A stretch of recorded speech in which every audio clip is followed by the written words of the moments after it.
प्रत्येक व्यक्ति अपने जीवन में कुछ लक्ष्यों को निर्धारित करता है, जिससे वह अपनी योग्यता और अपनी प्रगति की परख करता है। यदि लक्ष्य हासिल नहीं होते हैं तो वह अपनी कमियों को देखता है, उसमें सुधार करता है और फिर उन लक्ष्यों को हासिल करने की कोशिश करता है। कई लोग अपने लिए लक्ष्यों को निर्धारित करते हैं और उसको पाने के लिए रणनीति भी बनाते हैं, लेकिन वे असफल होते हैं। जागरण अध्यात्म में आज हम भगवान बुद्ध से जुड़ी एक प्रेरक घटना के बारे में बता रहे हैं, जिसमें आपके लिए एक संदेश है। भगवान बुद्ध को जब ज्ञान की प्राप्ति हो गई तो फिर वे संसार को उस ज्ञान से आलोकित करने निकल पड़े।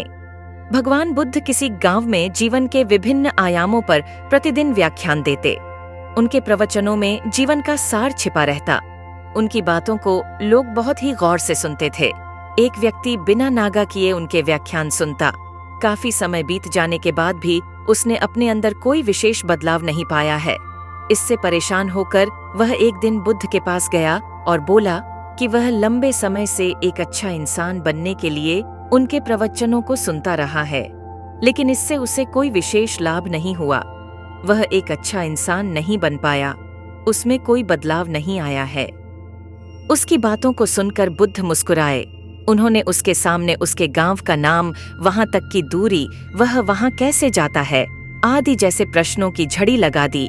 जब बुद्ध ने उससे कहा कि क्या वह यहाँ से बैठे बैठे अपने गांव पहुंच जाएगा, तो वह झुंझला गया।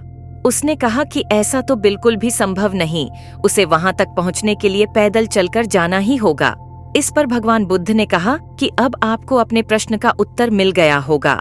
यदि आपको अपने गांव का रास्ता पता है, लेकिन इस जानकारी को व्यवहार में लाए बिना वहां नहीं पहुंचा जा सकता है, उसी प्रकार यदि आपके पास ज्ञान है और आप इसको अपने जीवन में अमल में लाए बिना एक बढ़िया इंसान नहीं बन सकते।